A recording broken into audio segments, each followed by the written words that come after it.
All right, y'all. How's it going? We have our final panel for the day and super excited about this. Got some lovely people in here. Can't wait to have a good time. All right, this will be the last one for the day, y'all. Really quick, just want to talk about what we're talking about. Notes on the dev, fostering diversity and inclusion in the email development universe. First and foremost, let's go down the line. We've got Najee Bartley. How are you doing today? Great to have you back. Hello, everybody. How are you? Good to see you. Good to see you. And first timer, Keisha Anderson. Keisha, how are you doing? Great to have you here with us. Great to be here. Love it, love it. And also first timer as well, Sarah Gallardo. Sarah, how are you doing? Good. How are you? Thanks for rolling that R.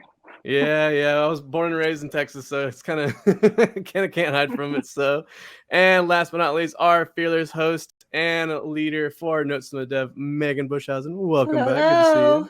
Good to be back. Love it. Well, ladies and gentlemen, make sure you save those questions for the Q&A section, and we will get towards those towards the end. And this is our last session for the day, so I'm going to go ahead and let them take it away. Megan, I'll see you in a little while. Thank you. And I checked my settings, and it looks like I'm connected to the correct microphone, so I should be crystal clear now. What an epic group of people we have here. Like, I just cannot express my excitement when all of you agreed to come onto this session, and I think we're going to have such an amazing conversation. Everyone, I may or may not be looking at the chat while I'm doing this. Throw your questions in the Q&A. We're going to go through the stuff we have, and it's going to be just very much casual back and forth conversation. And then we can get to those questions. So let us start.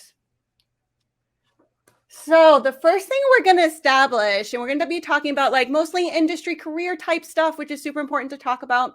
And let's kick it off with, is the email industry as a whole a diverse and inclusive space? I feel like we're going to have some really awesome things to say about this. So what do you ladies think? Are we already in a diverse and inclusive space? Who wants to kick it off? I'll start first. Okay. I think that we have some diversity and inclusion there. We got some in there. I definitely think that there's always opportunities for us to have more, I would love to see some more women of color in email, especially on the dev side. Not necessarily hitting the strategy and branding, particularly more so in like coding it and things like that. I would really, really love to see like people who have different, like they're maybe visibly or auditorily impaired, like just really like having some more of those type of people in our groups as well, because like we need those people. We send emails to people who have such different areas of life and different ways of how they are coping with opening emails and doing things like that. So it'd be really great to kind of see so many people and having more of us in those rooms too. So yes, we're diverse, but in my opinion, I think we can definitely kind of add it up a little bit more. What about you, Sarah? I was going to say, as maybe an older, more experienced developer, like it's come so far. When I think about diversity in our space, I think of Women of Email. So shout out to Women of Email for really kind of recognizing the need for more female representation.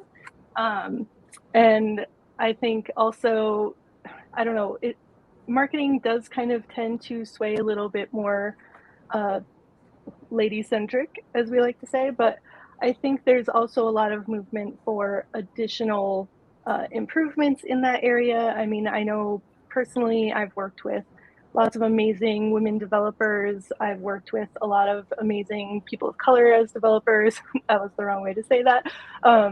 But like there is a lot of diversity, but I think there's always room for improvement. There's always room for additional input and different people, like Najee was saying. Like I think having some additional, like more neurodiversity is always very important, as well as like disability representation as well. So that's my thoughts.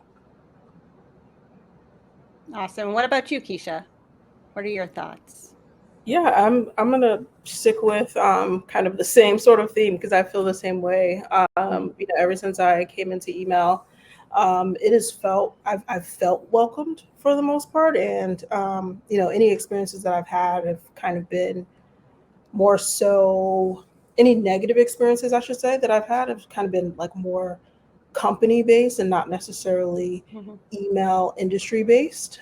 So anything that I've ever done with email, as far as different organizations, like someone mentioned, Women of Email, the influencers, and the Email Geek Slack channel, of course, everyone's always so welcoming. Um, and even in the Email Geek Slack channel, they'll call you out if you're not. So Mhm. there's that as well. So I think that we do a good job of holding each other accountable as well. But like Najee said and Sarah said as well, there's always room for more. Of course, just because with diverse backgrounds and diverse life experiences, you're going to add to whatever it is that you're doing. You're going to make it more impactful, more powerful. Just because you have so many different, no one's, if no one's left out, obviously that's hard to do, because we're all so different, but the same at the same time. So, but of course, as many different backgrounds and life experiences that we have, the more, um, the more that we have to work with.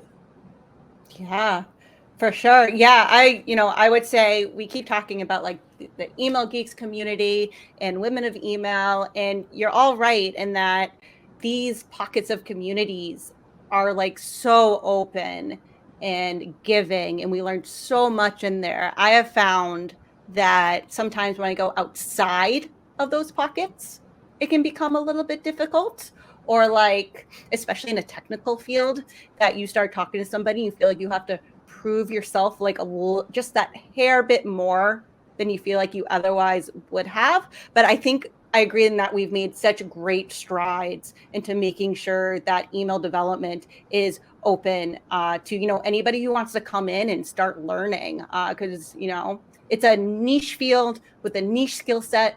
And even with AI and everything, it's definitely very much needed. And we definitely need more developers in the space. And I would love to see, just more and more people of different backgrounds come into it for sure. And it's funny that you say that. Sorry, I just want to add this last thing. Yeah, go for it. Because you said, outside of email, when you leave that bubble, it's different. You said a hair, I'd say a ponytail, but the thing about it is, maybe that's the reason why the email community is so inclusive the way that it is, because we all have to fight at some point to prove email's worth, and to make people understand that email is not just hitting send, that coding email is not just writing the copy and pasting the copy inside of a template or something. Obviously we there are ways to do that, but we were just in I was just in the AND session earlier, and it's like, if you're doing interactive email, obviously that's not just copying and pasting something. Even in the plain text emails that Emily and Naomi were talking about, there's some coding involved still, to a certain extent at least, and even the things outside of that, like making sure that your automations are happening on time and all of that. I'm not going to say it's rocket science by no means, but it's more involved than people think it is, and sometimes we're taken for granted as an industry, and so perhaps that's why we stick together and support each other the way we do. Yeah, we all get it. And I think that's a perfect segue into, coming up with some ideas and talking about how do we get the word out more about email development, so we get those different voices. Like, how do we reach out to people who may have neurodiverse brains, or maybe they're using things like screen readers to help them with, coding emails or reading the emails. I know, Najee, you talk about that sort of thing all the time. How do we get those people into our industry, so that we're just not a bunch of people, who don't use these products trying to code for people using these products? Absolutely. So for me particularly, I really do a lot of various different things when it comes to just getting the word out there.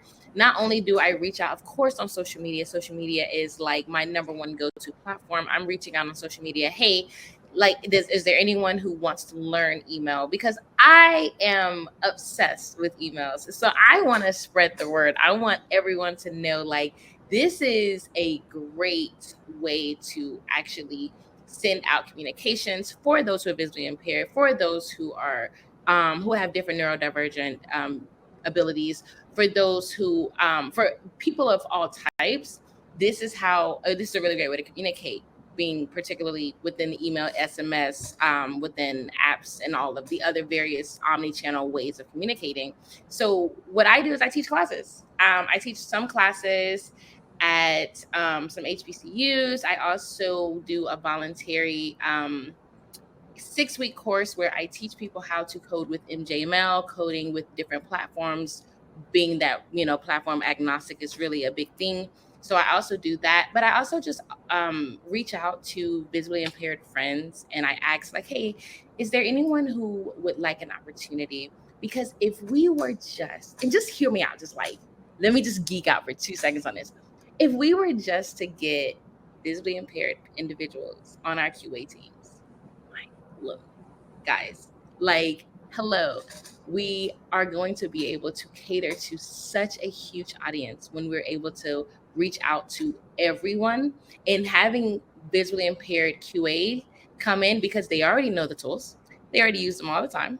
Having them to QA our emails and look at them, it's like, oh, well, that I didn't consider that. Oh, I really am having difficulties with those color diversity, those color contrasts. It's one thing to definitely have a scale. And yes, AI is awesome and it does a lot of things and numbers matter.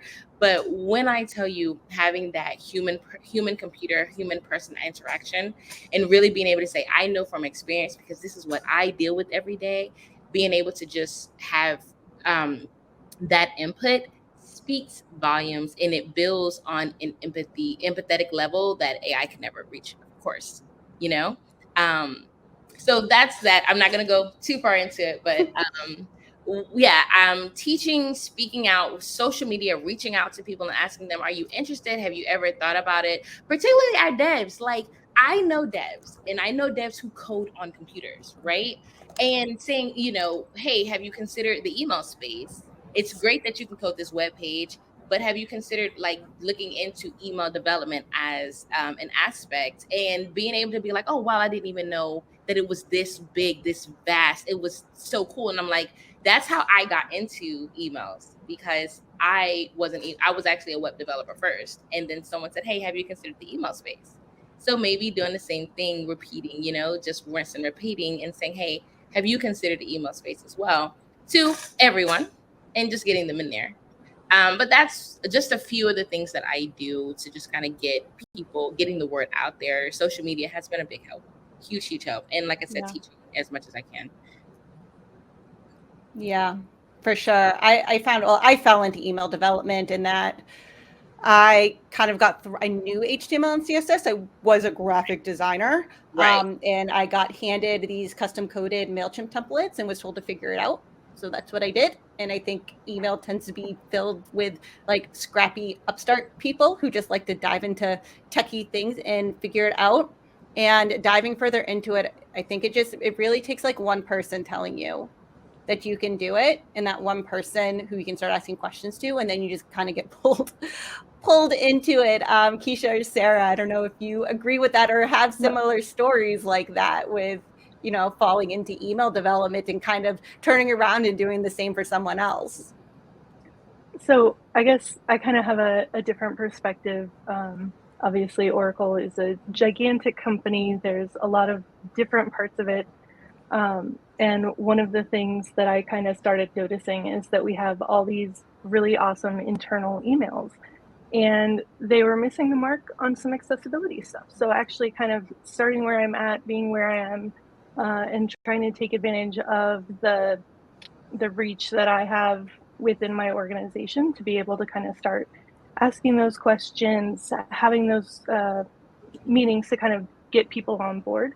And obviously Oracle has its own accessibility team. So really being able to connect with people who do use screen readers every day as their way to connect to the digital world, and kind of having that discussion points where it's not just me out on my own reading the WCAG for fun, but being able to actually kind of dig into some of that stuff, ask the right questions, get the right answers, and kind of, propel things forward.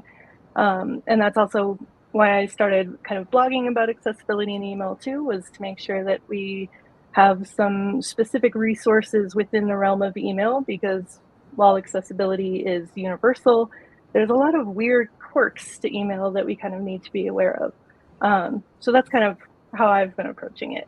But I don't know. I'd love to hear Keisha's input too.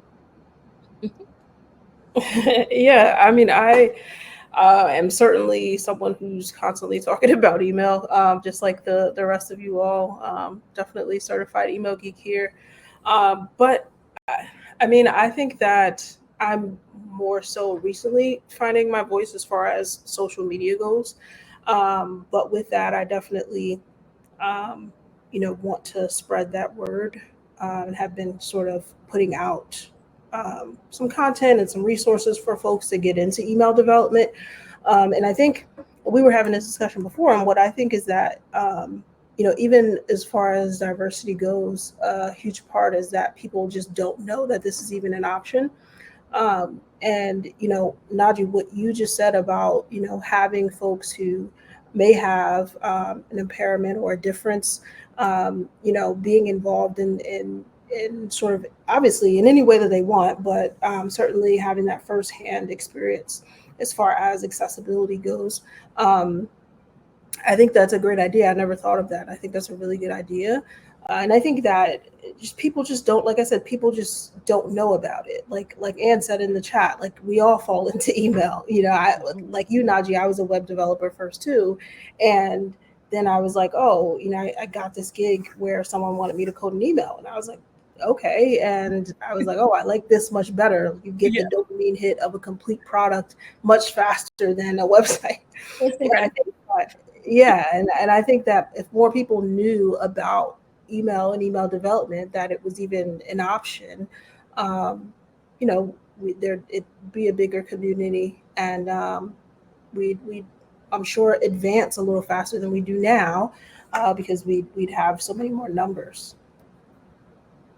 Yeah, for sure. And I'm hoping that, newer organizations like Email Markup Consortium, which I was one of the original members of, also helps us with pushing like those web standards and email standards, not web standards, email standards, so that email does become like a more attractive option for web developers to maybe niche down into. Because I'm seeing David's comment about, coding an email and then suddenly it's not working in Outlook, and why isn't it working Outlook, and you're not taking the time to figure that out. It becomes like a whole new set of problems that you may not want to deal with. So, like we saw with Mark's session earlier today, as we kind of start moving towards those standards and aligning more with web, maybe we will see the industry grow a little bit more, which would be amazing. Yeah, for sure. All right. So our final question before we get to the Q&A, which I think we still have some time even after this. So we kind of mentioned in the first question earlier about, the email industry, like our email geeks community and whatnot, being very open. And we run into more issues like within our work environments. So what are your thoughts about, how do we foster that inclusion within, where we work? I think that's a bigger, that's definitely big question, much right? more mountain, a much larger mountain to climb. That's so widespread, and like there's so much that goes into that. And I've worked at several places, and they've all been different as far as the level of inclusion and that. But my perspective is that actually including people. So I think we do a lot, we've all heard of, performative antics and that. And so people do a lot of getting people in the door, but not necessarily retaining those people. And we're hesitant to adjust to what someone different from us might need. And I think that's where we need to improve as just sort of humanity, really. And so, when a person is actually included, they're going to feel that. And when they're not, they're going to feel that as well. So it's one thing to say, we support everyone and we want our work environment to be diverse. It's another thing to actually include people. And, that could be something as simple as, making sure that all of your colleagues have a voice and know that they have a voice and that they're heard. Even allowing someone to have not allowing someone to have an opinion, but say like, if you've been in an environment where you know that your ideas are going to actually be listened to and considered versus not, you know that feeling, whether someone outright says it or not. And I think that's where we miss the mark is, we want to say, okay, everyone's welcome, but is everyone really welcome? Are we listening to everyone? If they have a different background than us, do we value their opinion less? Like, literally and genuinely think on that, because that comes out. And I don't it's funny because there's all these buzzwords, but and I hesitate to use them, but it really, that's how our unconscious biases come out when we don't, and we all have them. So not saying that there's something wrong with someone who has them. It's a part of, the human experience. But when we're self-aware and we know that, and we make the effort to hear someone out, to listen to someone, to value their experience, to value their expertise, that makes all the difference. And you will see that produced in the work that we produce as teams. For sure. I like that response. If I can go next. Yeah. So how do we foster inclusion within the workspace? Well, guys, this is something that I'm a little passionate about, so I'm going to keep it to as short as possible, but still like really express my feelings on it. So in my opinion, like fostering inclusion within the workplace, it means asking a question, being able to make room for conversation, being able to even have spaces and opportunities for retrospect. And when I say that, what I mean by that is someone just reached out to me literally 2 days ago and said, hey, this is a subject line and we want to use the word underserved. And I was like, well, my kids aren't underserved. So who are you talking about? Like, help me understand what you mean. And she was just like, okay, so maybe underserved might not be the word we want to use. And it's like, yeah, I wouldn't want to identify my children as underserved students. And so, and then I, of course, we reached out. And so what we did was we took that feedback, that mine of what I said, and then we took it to 7 other people and said, hey, how do you feel about the subject line? Would you open this email? And the answer was no, because I don't feel like my kid is underserved. So it was like, oh, okay, well, thank you with that email, with that conversation. And literally like simple, hey, want to just do a small quick panel. We have an email here. We really definitely want to make sure we're getting the right mindset and we're not coming off the wrong way. How do you feel? And just having that conversation opened up, okay, you know what? This is not the best subject line. Let's go with another one. How do we feel about this one? And really being able to make sure that everyone felt included in that room, in that conversation. It's really about bringing people to the table. Bring everyone to the table. Various age groups, various outlooks, various religions, various mindsets, various genders, various just everything from choices of of lifestyle choices, everything. Bring people to the table and don't hesitate to ask the questions. If I were a business owner, I would have a very busy calendar. I would have a social media team who's listening for people's responses. If you're noticing, because people put it on social media before they put it anywhere else, you're noticing that there's a lot of people so sad. I hate to see that this happened. Even if your company just wrote an email internally saying, hey guys, we know that something happened on the news and we just want to acknowledge that we saw it. And if you need time, if you particularly need time and space, we want to give you that time and space to deal or to feel any emotions. That says you saw what I saw. That says you realized that there are humans that are at work today, not machines, not AI. There are people at work and they just experienced and saw it too. Because if your social media team is seeing it, we're seeing it on our cell phones too. And it could be something happening at a school. It could be something happening to somewhere. But if it's happening on social media, we're most likely also getting it on our social media feeds too. So just being able to say we see it, not saying we agree or disagree, not giving an opinion, just saying we see it too. It speaks volumes for your company. Being able to have a space within, this is something that I do at my job. There was, I think this was like 2 years ago or a year ago, there was an incident with maybe like some shooting. And I just said, hey guys, I'm going to just put a moment of silence. If you guys want to join me, you have an option. And those who came, we sat for 1 minute and we sat quietly. And those who didn't, it just allowed people to feel, and it allowed people to acknowledge it. I know we did the same thing for things that were happening within Ukraine, and I didn't know a lot of people that work that are Ukrainian, and that that have family within Ukraine and Russia and all those things.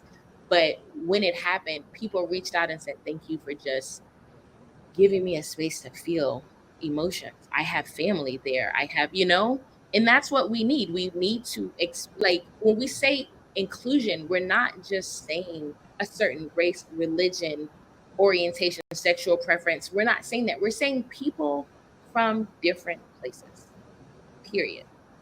We want to make sure you feel included. So, those are just a few thoughts. I will stop. It's a thing, guys. It's like this question could launch us into like another hour for a very long hour for sure, definitely. I do have a bit of input. I know we're running on time. We are good. But okay. I think when we're talking within the work environment, one of the things that has really been important to me that I've been trying to focus on is kind of leading with curiosity. Why is someone having a problem with this situation? What about this project is, not quite working out? Why are we getting this feedback from a client? Like, kind of being able to ask those questions and kind of dig in deeper to really be able to solve the problem. Because I think too often we're just like, oh, slap diversity and inclusion on it and we're good to go. But I think really kind of like digging into people and figuring out like exactly what the issue is so that we can really kind of meet it where the person is or where the project or the client is, I think is just kind of important across the board. And so I try to kind of take that approach when I'm discussing any of this stuff with clients, coworkers, all that kind of stuff. Yeah, for sure. When I kind of came up with this question, one thing and I thought of it right as we were coming into this, back when I did a talk at Unspam in 2022, I did on accessibility. And one of the things I got up on the stage and said was that we all have a voice in our community, and it's our choice whether to use that voice and how we use that voice. And in an work environment, I mean, it depends on your environment. We all have different work environments, but in a non-toxic, terrible working environment, I really believe you should be able to use your voice to advocate for inclusivity. I know I am lucky enough to work at a place where I've said things and said, hey, I think we're missing the mark on X thing. How about we do Y instead? And then we have a conversation about it. And we have the conversation, and it's great. And I really do think in our work environment and in our communities, we really should use our voices as we feel comfortable, as long as you feel safe doing so, you're not going to put yourself in danger, to elevate others around you in wherever you see that deficit is, for sure. I was going to add on to that too. I think it's a lot of, you just have to put it out there, like ultimately you're not responsible for, what a client or someone else does with that information. But like, I think that, part of being an advocate is, just speaking that truth out there. And then if other people reject that truth, if they're not into it, that's their problem. But making sure that you're speaking up and advocating is really the important part there. So yeah, I totally agree with you, Megan. Awesome. And with that, let's take a couple of questions. It's Q&A time, y'all. Awesome. First and foremost, I already see that Keisha's over here is actually on a mad run answering some questions, and I want to bring one up. Nice. She actually answered. I love this one. Where did it go? Okay. Let's see. Catherine asked. Okay. Catherine asked, for someone interested in getting into email development, where should they start first? Keisha, I'm going to let you read your answer off first. If anyone wants to add to that really quick. Yeah, I would just keep it simple in the beginning, and don't try to learn everything at once. Just learn HTML and CSS to start. There's a lot of different resources to do that. I used freecodecamp.org, and there's you can get a little certification there. Go through that track. It's free. And then I would say study resources such as the Email and Asset blog, because there's a lot of resources there and a lot of different tricks and tips on how to, how email development differs from web. And then I would also say subscribe to newsletters. So there's a lot of good newsletters out there now that have great content in them that will be helpful for you. What else, y'all? Anyone else want to add to that one? Sure. Subscribe to Notes from the Dev. Watch my show. True. I would say Meg is really good at this. This is her. I'm So okay. don't hesitate to reach out to subscribe to Notion of Dev. Some of the groups, there's a lot of really great groups out there. Email, like Women of Email, Email Geeks. Join some groups because we're there and we all are literally welcoming you and can't wait to have you join our groups. So just join people. That works. The one thing I'll add, especially to learning HTML and CSS, there are a couple of really popular email frameworks out there. Ignore them until you know how to code an email. Learn how to code the email first, then use the framework to speed up your process. Because if you go and learn the framework first, what's going to happen is you're going to learn this framework, and then something's going to break, and you're not going to know how to fix it. So learn the code, learn how to build an email from scratch, then leverage the frameworks, email design systems, whatever, to make yourself faster. Yeah, I'll throw in there too. Don't go after the bright, shiny stuff. Learn your core, learn how to get it working. The number of people that I see, trying to, solve this gigantic email problem, but can't create a well-rendered email. Focus on those basics, learn how to communicate those basics too, I think is a really important part. One of the things that I find really important about email marketing in general is the ability to communicate what those issues are and why they're important. So yeah, I totally think that getting those standards is super important. And just because I am obsessed with accessibility, learn how to code some accessibility, guys. Yes. There are people that are reading our emails, so just make sure you're also learning how to code for them too.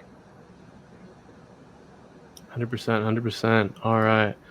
Okay, let's see. Looks like we got time for one more, y'all. This one coming in from Kristen Bond. She wanted to know, how would you recommend someone who is visually impaired get started in email quality assurance? My brother is visually impaired and looking to do a career change. Any advice, y'all? Najee, that's all you. Yeah. Oh my gosh. It's going to be it may be a little difficult to fill out job applications, but apply for jobs as QA. Definitely reach out to me personally. I will happily reach out to some of my of any jobs that I know and let them know that we have someone doing some QA that's looking to do QA jobs. But yeah, reach out, apply on Indeed, apply anywhere. It may be a little difficult digitally. If that is the case, they also have the numbers at the bottom where you can call in and try to put your application in via phone. But apply for these QA jobs and speak to your strengths. Speak to, literally they're going to ask questions. Do you have A11Y accessibility? Oh, that's another thing. Also, try to get training. Not that your brother, because your brother literally uses the tools, but a certification doesn't hurt. Get a certification in any of the tools that your brother uses already. Some of them JAWS, some of the screen reader tools. Getting certifications in those tools will then show written documentation proficiency. Clearly, he uses them every day, so it's an everyday tool. He's already proficient. But having those certifications to say, hey, I know what how to use these tools for testing, and that actually boosts his resume up even more to speak to why he needs to be a QA. And then really put that on that resume, like put it out there that I'm visually impaired.